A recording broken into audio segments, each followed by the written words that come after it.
Pour en parler, je retrouve dans nos studios de Québec Marie-Annick Clavel, chercheure à l'Institut universitaire de cardiologie et de pneumologie de Québec, professeure à la Faculté de médecine de l'Université Laval et membre du Réseau canadien sur la santé cardiovasculaire des femmes. Bonjour Marie-Annick Clavel. Bonjour. Alors avant de parler des deux études qui ont été publiées cette semaine, il faut rappeler quelques données sur les maladies cardiaques chez les femmes.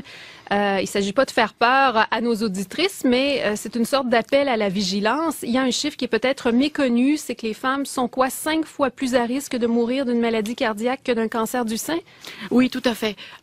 Souvent, les femmes vont avoir très peur du cancer du sein, vont se faire diagnostiquer, faire tout ce qui est pronostic pour le cancer du sein, et généralement les femmes vont pas parler du tout de maladie cardiaque avec leur médecin.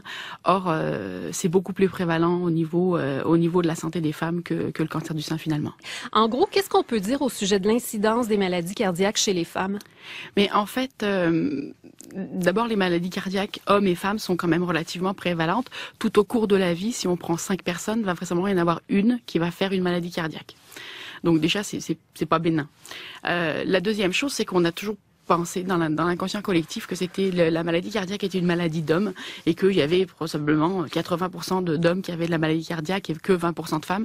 Et c'est totalement faux puisque sur les chiffres des derniers articles qui sont sortis là récemment, vous pouvez voir qu'en Ontario, les patients en ambulatoire qui ont de l'insuffisance cardiaque, il y a 47% de femmes.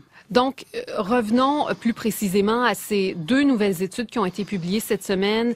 C'est dans le journal de l'Association médicale canadienne et aussi dans le Mayo Clinic Proceedings.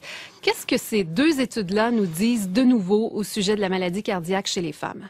Donc, dans l'article du Mayo Clinic Proceedings, les chercheurs ont regardé l'incidence de maladies cardiaques, d'infarctus du myocarde chez les femmes qui étaient enceintes ou qui venaient d'accoucher. Et ils se sont rendus compte qu'entre les années 2004 et l'année 2012-2014, le taux d'insuffisance cardiaque avait augmenté chez les femmes pendant leur grossesse. Et ceci lève... Ça lève le voile, au fond, sur la maladie cardiaque chez les femmes qui sont enceintes et qui sont donc plus jeunes. Oui, tout à fait. C'est sûr que la grossesse, c'est un stress additionnel, c'est un stress physiologique qu'on apporte à notre cœur. Donc, on a effectivement des incidents qui peuvent arriver à ce moment-là. Ce que ça dit déjà, cette étude, c'est que peut-être on les diagnostique mieux, qu'à une époque, peut-être on les diagnostiquait moins bien, c'est pour ça qu'on en trouve plus.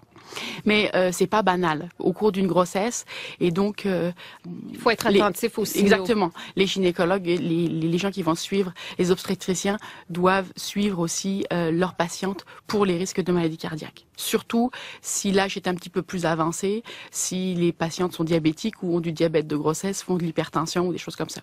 Il y a donc cette autre étude aussi qui a été publiée dans le journal de l'Association médicale canadienne, donc qui vient confirmer un peu ce qu'on sait déjà, c'est-à-dire que les femmes meurent un petit peu plus que les hommes de maladies cardiaques. Et là, corrigez-moi si je me trompe, là.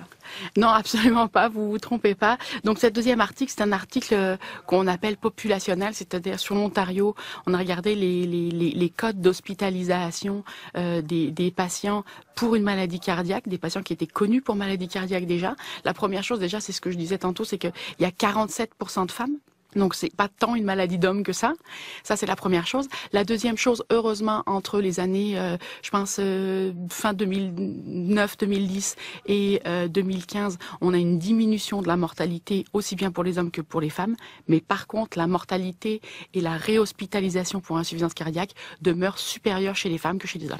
Et comment on explique ces chiffres dans les deux études et de manière générale? Donc, qu'est-ce qui fait que les femmes meurent un peu plus que les hommes de maladies cardiaques? En fait, c'est que la maladie n'est pas tout à fait la même chez les hommes et chez les femmes. Les hommes vont avoir tendance à faire plutôt une maladie des gros vaisseaux et les femmes plutôt une maladie des petits vaisseaux. Et ce qu'on a appris à connaître, parce que 2/3 des études qui étaient faites en cardiologie ont été faites uniquement chez des hommes, ce qu'on a appris à reconnaître, ce qu'on a appris à diagnostiquer, c'est la maladie des gros vaisseaux par nos techniques d'imagerie actuelles. Donc, on a tendance à moins bien diagnostiquer la maladie chez les femmes.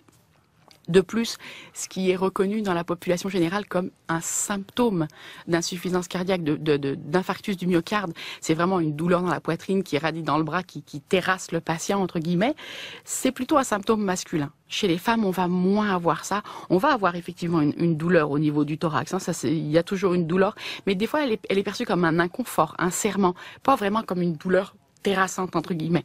Et puis il y a d'autres symptômes qui vont arriver, des symptômes de sueur, d'essoufflement, de nausées, choses comme ça qu'on peut rapporter à d'autres pathologies comme des pathologies digestives ou à l'anxiété chez la femme. Donc on va rater les symptômes un petit peu. Est-ce que les médecins ont la formation pour repérer les cas problèmes chez les femmes? Parce que c'est pas facile, manifestement. Non, effectivement, c'est pas facile. Il y a pas ou très peu de guides de pratique qui sont ajustés pour les femmes. À quand donc ces espèces de lignes directrices pour les médecins, pour les aider à reconnaître les symptômes de maladies cardiaques chez les femmes? Dans le réseau de la santé cardiovasculaire de la femme, là, c'est un de nos objectifs à court terme, effectivement, d'écrire et de proposer des guides de pratique spécifiquement cardiologiques chez la femme. Ça prend, j'imagine, également plus de recherche pour mieux comprendre la maladie cardiaque chez la femme. Quel est l'état de nos connaissances en ce moment et qu'est-ce qui se fait présentement? Alors, il y a plusieurs études, heureusement, qui vont regarder la maladie cardiaque chez la femme ou qui vont comparer, comme celle qui vient d'être publiée en Ontario, les données chez les hommes et chez les femmes. Je pense que ça, c'est vraiment important à faire. Le problème qu'on a, c'est que souvent, les femmes sont moins bien représentées dans les études en cardiologie. Alors, il y a différentes pistes à ce moment-là, c'est parce que souvent aussi, les chercheurs ou l'équipe médicale sont des hommes et puis les femmes peut-être ont plus de difficultés à entrer dans les études dans ce sens-là. Les femmes sont peut-être un peu plus aussi frileuses, entre guillemets, à participer aux études. Et à ce moment-là, là, j'ai envie de dire à vos auditrices, n'hésitez pas. Si on vous propose une étude de recherche, je veux dire, c'est toujours encadré, c'est encadré par un comité d'éthique. N'hésitez pas parce que ça va peut-être pas avoir d'impact pour vous, pour votre santé, mais ça va avoir de l'impact pour la santé de vos filles, de vos petites filles, de vos nièces. Il faut absolument que les chercheurs rapportent les résultats en fonction du sexe du patient, donc les résultats pour les hommes, les résultats pour les femmes. Dans ce sens-là, les organismes subventionnaires demandent maintenant systématiquement qu'il y ait cette différence sexuelle, si je peux me permettre, qui soit rapportée dans les résultats. Le problème qu'on a de ce point de vue-là, c'est que si on veut avoir un échantillon suffisant pour rapporter les résultats et chez les femmes et chez les hommes, ça double, entre guillemets, notre table d'échantillon. Ah oui. Voilà. Si on double notre échantillon, on double l'argent nécessaire pour faire l'étude. Et en terminant, il y a eu un sommet canadien sur la santé cardiaque des femmes en avril dernier. Les participantes dont vous proposiez la mise en place d'un plan pan-canadien pour soutenir la lutte aux maladies du cœur chez les femmes, on en est où exactement? Donc oui, effectivement, la Fondation des maladies du cœur et de l'AVC du Canada a reçu une subvention gouvernementale pour soutenir la recherche dans la santé cardiaque chez les femmes. Donc, il y a déjà des actions qui ont été prises sur des subventions qui ont été allouées directement pour la santé cardiaque des femmes. Les actions qui sont prises par le réseau de la santé cardiaque des femmes sont soutenues aussi par cette subvention-là. C'est un plan de 5 ans et il est en route. On est dans la 2e année. Marie-Annick Clavel, chercheure en cardiologie à l'Institut universitaire de cardiologie et de pneumologie de Québec, professeure à la faculté de médecine de l'Université Laval. Merci. Merci à vous.